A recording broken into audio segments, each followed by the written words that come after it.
apa yang kamu nggak bisa menyamai daripada amalnya Abu Bakar As-Siddiq?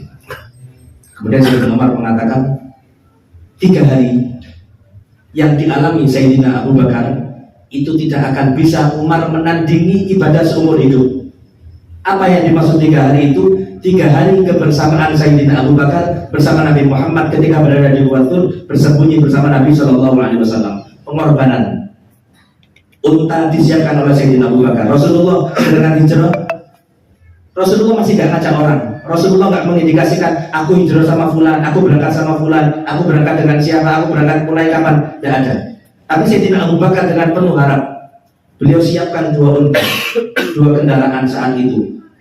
Perbekalannya beliau siapkan. Sayyidina Abu Bakar nggak tahu bahwasanya beliaulah yang nantinya akan dipilih. Cuman dengan penuh keyakinan, penuh kecintaan, sehingga kanjeng Nabi langsung menunjuk Sayyidina Abu Bakar sebagai rafiq, sebagai orang yang menemani kanjeng Nabi SAW untuk melakukan perjalanan indah dari kota Mekah menuju kota Madinah. Sehingga dulu di Gua Thur selama 3 hari. Maka kata Sayyidina Umar bin Khattab, demi Allah 3 hari yang dialami Abu Bakar bersama Nabi Muhammad, Umar gak bakal bisa menandingi meskipun ibadah seumur hidupnya. Karena kenapa? Kebersamaan bersama kanjeng Nabi Muhammad SAW. Gak cukup sampai di situ. Sayyidina Umar banyak melihat Abu Bakar ini lahu fadl. Abu Bakar yang punya keutamaan. Ketika ada Sulhul Hudaybiyah, suluh perjanjian damai di Hudaybiyah saat itu. Ketika Rasulullah akan melakukan perjalanan umroh bersama sahabatnya. Singkat cerita, Rasulullah dihalangi, Rasulullah dicegat, dihadang, diembargo di situ. Kemudian Rasulullah berjanji atau mengadakan perjanjian, salah satunya dengan Suhail tadi, mengadakan perjanjian. Isi perjanjiannya, subhanallah, salah satunya, kalau ada orang Islam yang datang dari kota Madinah menuju kota Mekah, maka umat Islam gak berhak menuntut orang itu dikembalikan ke Madinah. Tapi kalau sebaliknya, ada orang Mekah yang kabur untuk masuk Islam datang ke kota Madinah, maka orang Madinah atau pihak Rasulullah itu harus mengembalikan orang itu kepada keluarganya. Di satu sisi melihat ini adalah perjanjian yang merugikan umat Islam. Ini perjanjian yang merendahkan agama Islam. Selesai perjanjian, Sayyidina Umar bin Khattab lari datang kepada Sayyidina Abu Bakar. Kemudian mengatakan, kalau fansnya Habib Ali Al-Hamid, beliau mengatakan, Sayyidina Umar bin Khattab datang kepada kanjeng Nabi SAW. Kemudian sedikit protes ke kanjeng Nabi. Protesnya bukan protes karena marah, tapi melihat kecemburuan kepada agama Islam ini. Sayyidina kanjeng Nabi, ya, bukankah kita umat Islam? Ya, kita Islam. Bukankah mereka orang musyrik? Ya, mereka musyrik.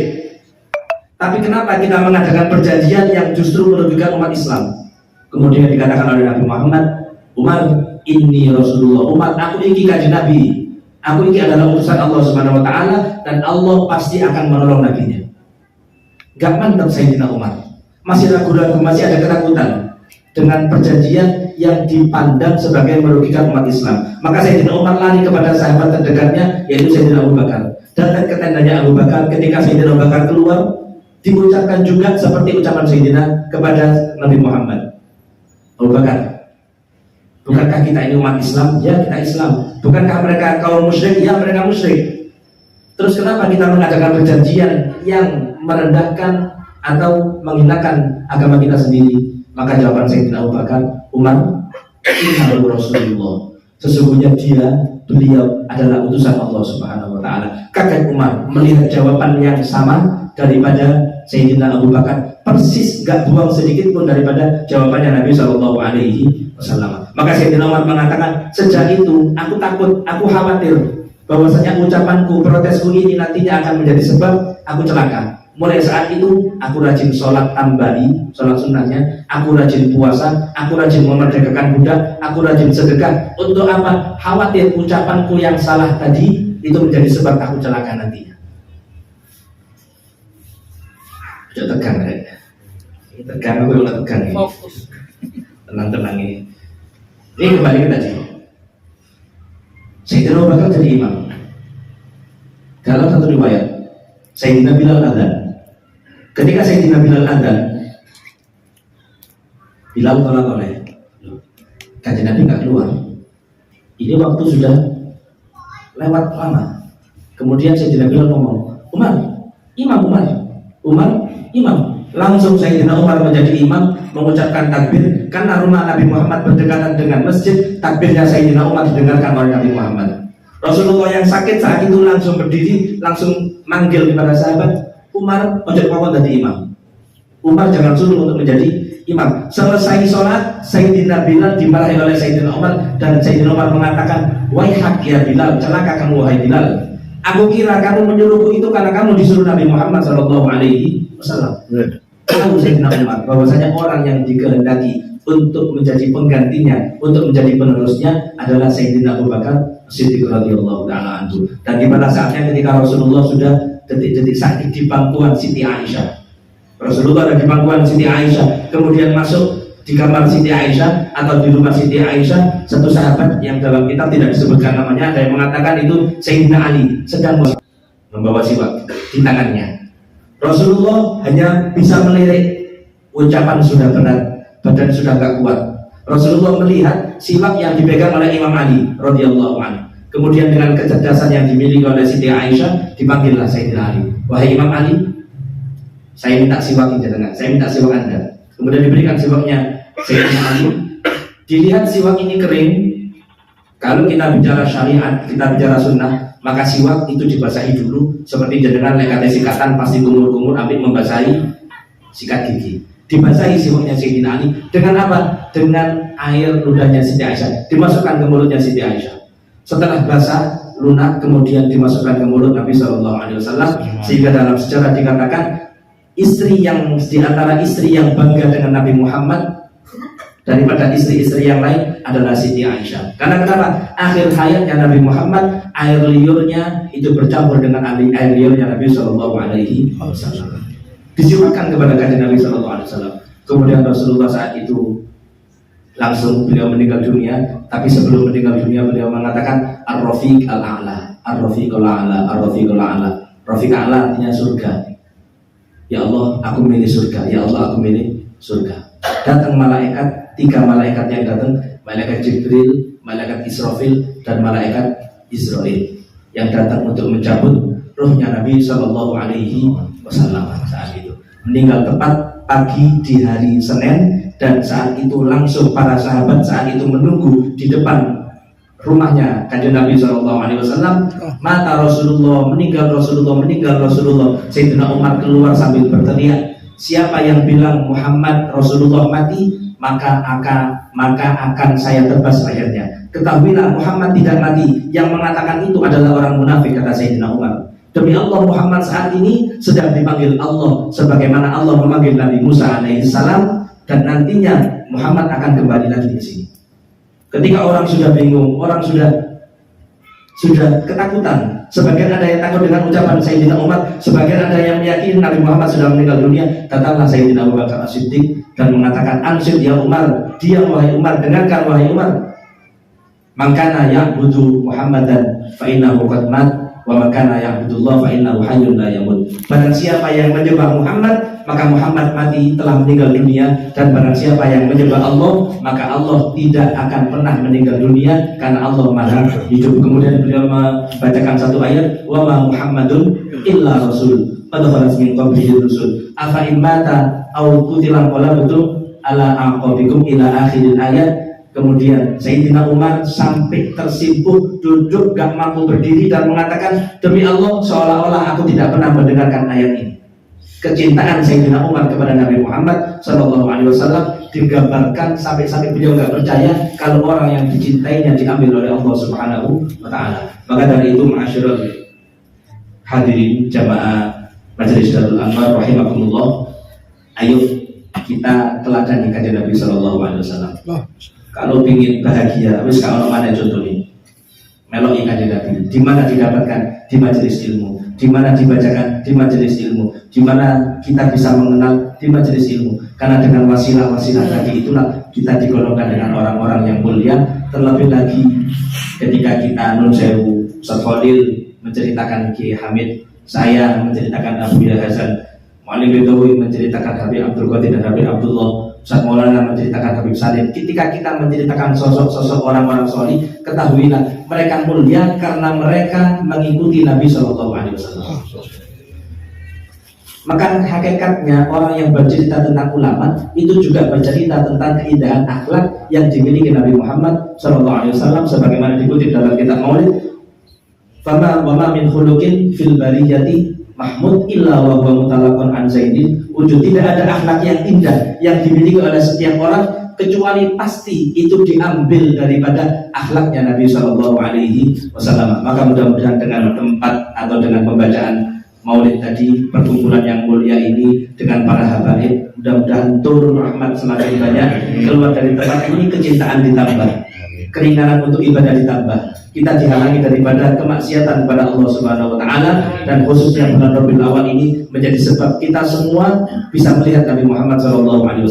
Mudah-mudahan sebelum meninggal dunia dan lebih lagi nanti kita bisa berharap dikumpulkan bersama Nabi besar Muhammad SAW. Mungkin itu yang bisa kami sampaikan, kurang lebihnya mohon maaf. Sebelumnya ada pengumuman lagi dari saya, bisa kita banggakan mudah-mudahan dan menjadi sebab kita dikumpulkan bersama Nabi Muhammad Sallallahu Alaihi Wasallam. Salawat serta salam semoga selalu tercurahkan, terlimpahkan kepada Nabi besar Muhammad Sallallahu Alaihi Wasallam yang kurang lebih selama 23 tahun beliau mengemban satu amanah dari Allah Subhanahu Wa Taala, bukan amanah yang kecil tapi amanah yang besar. Dan amanah itu bisa kita rasakan sampai sekarang ini tidak lain karena perjuangan Nabi besar Muhammad Sallallahu Alaihi Wasallam bersama para sahabat-sahabatnya. Hadirin jamaah, teman-teman Majelis Darul Anwar yang mudah-mudahan dirahmati Allah, jika berbicara tentang Nabi Muhammad, keindahan fisiknya, kemuliaan akhlaknya, sebenarnya memang yang lebih pantas itu adalah orang-orang yang hatinya bersih, perilakunya sesuai dengan ucapannya. Tapi untuk menyambung keberkahan dan sesuai dengan ucapan syair yang mengatakan walain madahtu Muhammadan bi qasidati falaqad madahtu qasidati bi Muhammadi. Sebuah nasihat daripada seorang syair yang mengingatkan kula jenengan puji kanjeng Nabi Muhammad Sallallahu Alaihi Wasallam. Kadang salawat kita banyak, kemudian timbul rasa salawatku wis akeh. Kadang kita istiqomah hadir maulid, kemudian ada bangga kepada kehadiran kita di majelis-majelis maulid.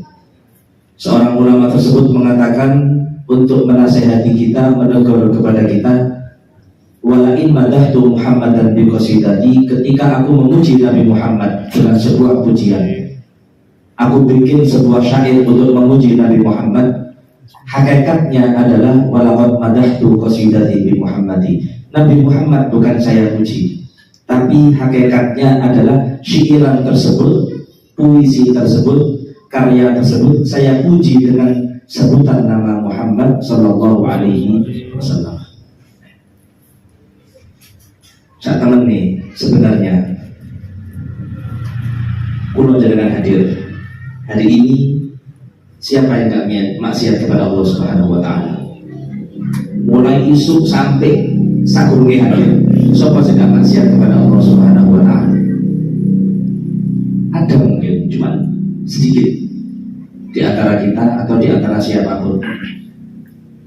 Tapi dengan maksiat yang begitu banyak, diakui gak diakui kita pasti ada maksiat. Lihat kemuliaan Allah kepada kita, kemurahan Allah kepada kita, tetap diundang hadir, digerakkan hatinya untuk ikut satu majelis yang di situ untuk memuji Nabi Muhammad Sallallahu Alaihi Wasallam. Cara bahasa ya Allah, sing muji orang-orang berdosa. Yang memuji Nabi Muhammad ini orang-orang yang masih tiap harinya berlumuran dosa. Tapi sekali lagi Ini semuanya adalah rahmat dari Allah Subhanahu wa taala kepada kita, mengingatkan kita supaya satu, la tainas, ojo sampai ono putus asa. Supaya kita gak putus asa dari rahmatnya Allah. Mahmakanatil maksiat yang kita lakukan apapun tetap perbuatan baik, majelis sing api, kumpul dengan orang soleh, itu jangan sampai ditinggalkan. Maka dari itu ketika menceritakan sejarah seorang ulama, ketika menceritakan sejarah seorang nabi, hadirkan hati kita di situ supaya kita bisa merasakan apa yang beliau lakukan, supaya kita bisa tahu apa yang beliau korbankan untuk umat ini. Dalam satu Al-Quran surat Al-Nasr, idza jaa nasrullahi wal fath wa ra'aitan nasa yadkhuluna fi dinillahi afwaja fasabbih bihamdi rabbika wastaghfir innahu kana tawwaba. Ini adalah salah satu ayat atau salah satu surat yang ada hubungannya ataupun kaitannya dengan surat Al-Fatih. Inna fatahna laka fatham mubina liyaghfira lakallahu ma taqaddama min dzambika wa ma ta'akhkhara. Ketika itu tahun 9 Hijriah. Tahun 9 ketika Rasulullah berada di kota Mekah akan melaksanakan satu ibadah yang agung, yaitu ibadah haji yang diberi nama Hajjatul Wada'. Lah ditakoni kanjeng Nabi haji ping piro? Jawabannya kanjeng Nabi haji sekali ketika di Madinah. Kanjeng Nabi haji sekali ketika di Madinah, tapi ketika Rasulullah ada di Mekah, kanjeng Nabi haji lebih dari 1 kali. Jadi ketika di Madinah Rasulullah hajinya sekali, yaitu Hajjatul Wada, haji perpisahan. Subhanallah, dalam khutbahnya ketika itu Rasulullah menyampaikan beberapa wasiat, beberapa pesan. Dan di antara pesannya, saya nggak hafal bahasa Arabnya, cuma kurang lebih beliau menyampaikan, la'ali, mungkin aku nggak bisa ketemu ambil awakmu setelah tahun ini. Satu isyarat dari ucapan Nabi Muhammad. Memang nggak ada yang tahu di antara sahabat kapan Rasulullah akan wafat, kapan Rasulullah akan dipanggil oleh Allah Subhanahu wa taala. Tapi setiap ucapan, setiap kejadian itu menunjukkan, mengindikasikan bahwasanya saat itu kanjeng Nabi akan meninggal dunia. Kemudian Rasulullah mengatakan dalam hadis yang begitu panjang, salah satunya tadi, bahwasanya mungkin setelah ini aku tidak akan tahu bisa bertemu dengan kalian lagi atau tidak. Bahkan ketika membahas hadis Muharram, puasa Asyura, kanjeng Nabi dahulu, lain bagi itu ilal qabil la sumanatasi. Andai kata aku diberi umur panjang sama Allah sampai tahun depan, tanggal 9 pun aku akan puasa. Tapi tahun depan kanjeng Nabi sudah tidak ada. Ini semua hadis-hadis yang berkaitan dengan wafatnya Nabi Muhammad. Saat itu memang sahabat belum atau tidak menyadari. Turun ayat ketika Hajjatul Wada, inna fatahna laka fatham mubina liyaghfira lakallahu ma taqaddama min dzambika wa ma ta'akhkhar. Dan juga nomor ayat di surat Al-Maidah itu, atmamtu raditu lakumul islam al-yawma akmaltu lakum dinakum wa atmamtu alaikum ni'mati wa raditu lakumul islama dinan. Ini semua ayat membahas Islam sempurna, Islam tidak ada kurangnya. Islam yang dibawa Nabi Muhammad telah selesai.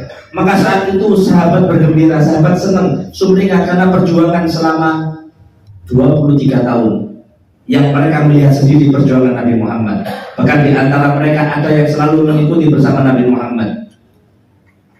Saya ketika baca salah satunya Islam Umar, Islam Khalid bin Walid, itu rasanya awak dewi itu masuk dalam hadis kullu mati yadkhulunal jannah. Itu harus dalam hadis wallahi la awla wahidu min ummati finar. Kita harus ada masuk di hadis tersebut. Dan mudah-mudahan memang sama Allah ditakdir seperti itu.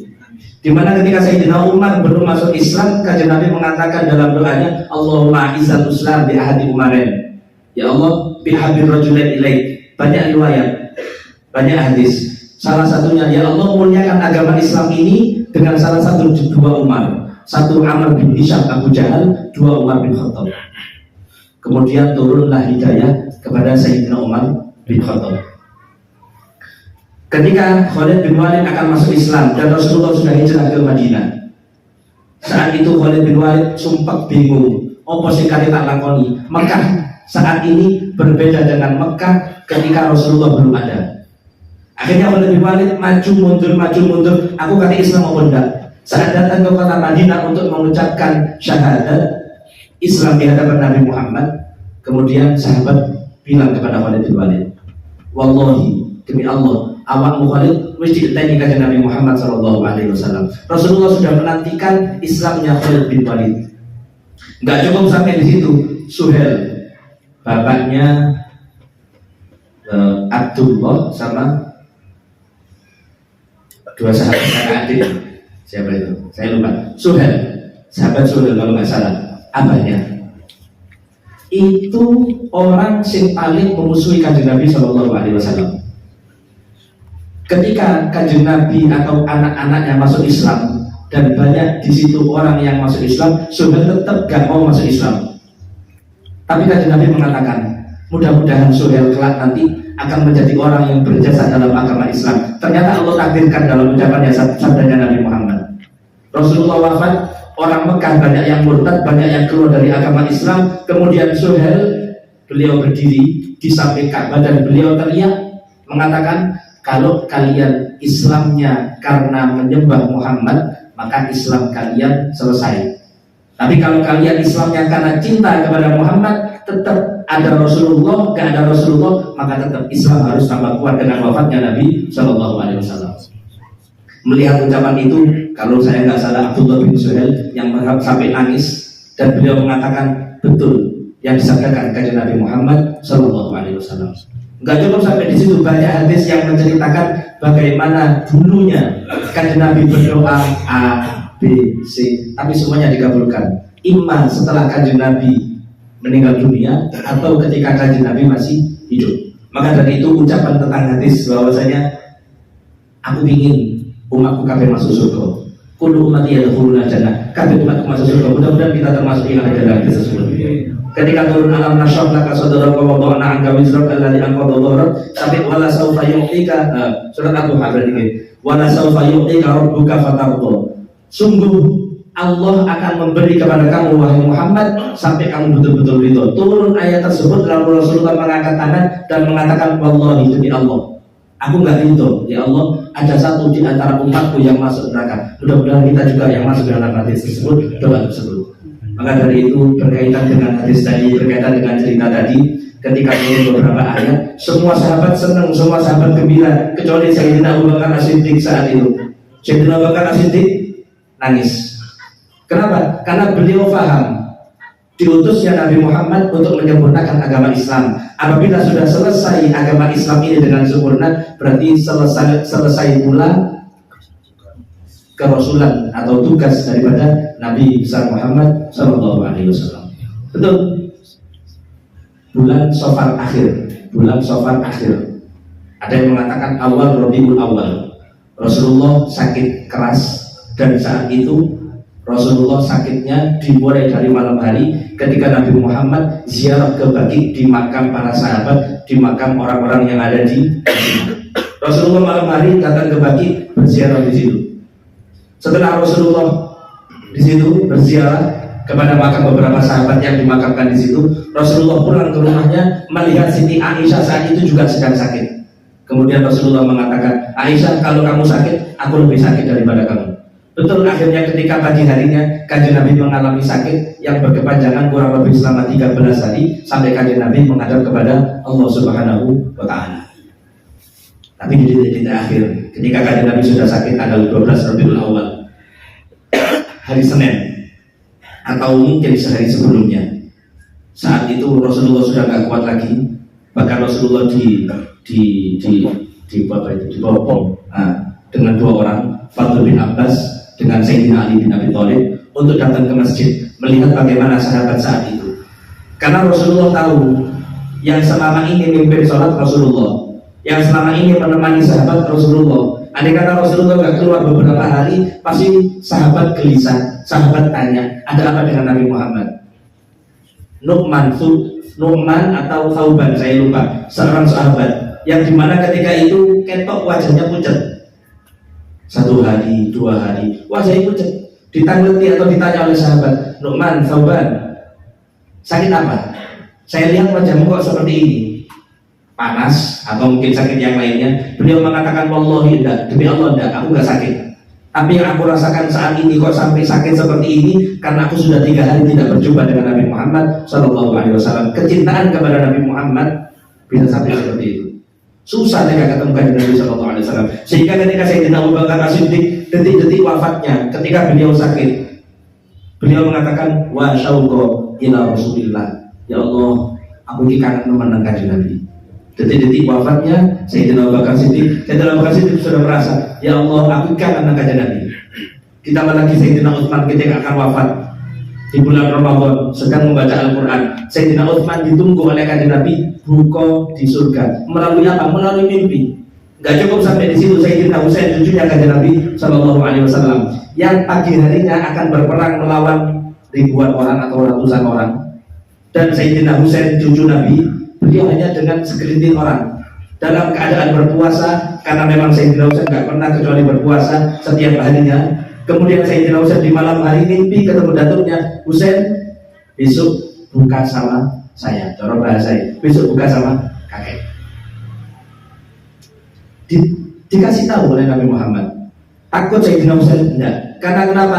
Al-maut, kematian, itu adalah salah satu yang menghalangi orang solih untuk bertemu Allah, untuk bertemu Rasulullah. Sehingga setiap orang solih pasti ketika meninggal mereka senang. Man ahabba liqa Allah, ahabballahu liqa'ah. Barang siapa yang cinta bertemu dengan Allah, maka Allah pun akan cinta bertemu dengan dia. Mudah-mudahan kita bisa sampai ke derajat seperti itu.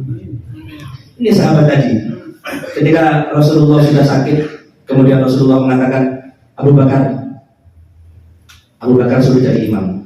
Abu Bakar suruh jadi imam.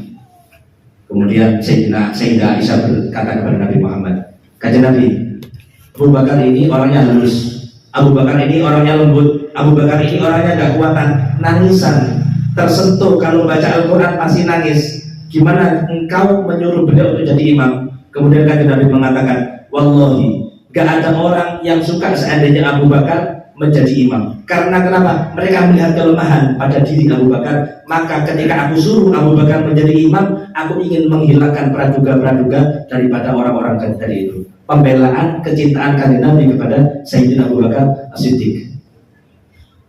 Bahkan Sayyidina Umar ketika ditanya, Umar, apa yang kamu gak bisa menyamai daripada amalnya Abu Bakar As-Siddiq? Kemudian Sayyidina Umar mengatakan, 3 hari yang dialami Sayyidina Abu Bakar itu tidak akan bisa Umar menandingi ibadah seumur hidup. Apa yang dimaksud 3 hari itu? 3 hari kebersamaan Sayyidina Abu Bakar bersama Nabi Muhammad ketika berada di Gua Thur, bersembunyi bersama Nabi SAW. Pengorbanan. Unta disiapkan oleh Sayyidina Abu Bakar. Rasulullah dengan hijrah, Rasulullah masih gak ngajak orang. Rasulullah gak mengindikasikan aku hijrah sama fulan, aku berangkat sama fulan, aku berangkat dengan siapa, aku berangkat mulai kapan. Tidak ada. Tapi Sayyidina Abu Bakar dengan penuh harap, beliau siapkan 2 unta, 2 kendaraan saat itu. Perbekalannya beliau siapkan. Sayyidina Abu Bakar gak tahu bahwasanya beliaulah yang nantinya akan dipilih. Cuma dengan penuh keyakinan, penuh kecintaan, sehingga kanjeng Nabi langsung menunjuk Sayyidina Abu Bakar sebagai rafiq, sebagai orang yang menemani kanjeng Nabi SAW untuk melakukan perjalanan indah dari kota Mekah menuju kota Madinah. Sehingga dulu di Gua Thur selama 3 hari. Maka kata Sayyidina Umar bin Khattab, demi Allah 3 hari yang dialami Abu Bakar bersama Nabi Muhammad, Umar gak bakal bisa menandingi meskipun ibadah seumur hidupnya. Karena kenapa? Kebersamaan bersama kanjeng Nabi Muhammad SAW. Gak cukup sampai di situ, Sayyidina Umar banyak melihat Abu Bakar ini lahu fadl, Abu Bakar yang punya keutamaan. Ketika ada Sulhul Hudaybiyah, suluh perjanjian damai di Hudaybiyah saat itu, ketika Rasulullah akan melakukan perjalanan umroh bersama sahabatnya. Singkat cerita, Rasulullah dihalangi, Rasulullah dicegat, dihadang, diembargo di situ. Kemudian Rasulullah berjanji atau mengadakan perjanjian, salah satunya dengan Suhail tadi, mengadakan perjanjian. Isi perjanjiannya, subhanallah, salah satunya, kalau ada orang Islam yang datang dari kota Madinah menuju kota Mekah, maka umat Islam gak berhak menuntut orang itu dikembalikan ke Madinah. Tapi kalau sebaliknya, ada orang Mekah yang kabur untuk masuk Islam datang ke kota Madinah, maka orang Madinah atau pihak Rasulullah itu harus mengembalikan orang itu kepada keluarganya. Di satu sisi melihat ini adalah perjanjian yang merugikan umat Islam, ini perjanjian yang merendahkan agama Islam. Selesai perjanjian, Sayyidina Umar bin Khattab lari datang kepada Sayyidina Abu Bakar, kemudian mengatakan, kalau fansnya Habib Ali Al-Hamid, beliau mengatakan, Sayyidina Umar bin Khattab datang kepada Kanjeng Nabi SAW, kemudian sedikit protes ke Kanjeng Nabi. Protesnya bukan protes karena marah, tapi melihat kecemburuan kepada agama Islam ini. Sayyidina Kanjeng Nabi, ya, bukankah kita umat Islam? Ya, kita Islam. Bukankah mereka orang musyrik? Ya, mereka musyrik. Tapi kenapa kita mengadakan perjanjian yang justru merugikan umat Islam? Kemudian dikatakan oleh Nabi Muhammad, Umar, ini Rasulullah, umat aku ini Kanjeng Nabi, aku ini adalah utusan Allah Subhanahu Wa Taala, dan Allah pasti akan menolong nabinya. Gak mantap Sayyidina Umar, masih ragu-ragu, masih ada ketakutan dengan perjanjian yang dipandang sebagai merugikan umat Islam. Maka Sayyidina Umar lari kepada sahabat terdekatnya, yaitu Sayyidina Abu Bakar. Datang ke tendanya Abu Bakar. Ketika Sayyidina Abu Bakar keluar, diucapkan juga seperti ucapan Sayyidina kepada Nabi Muhammad. Abu Bakar, bukankah kita ini umat Islam? Ya, kita Islam. Bukankah mereka kaum musyrik? Ya, mereka musyrik.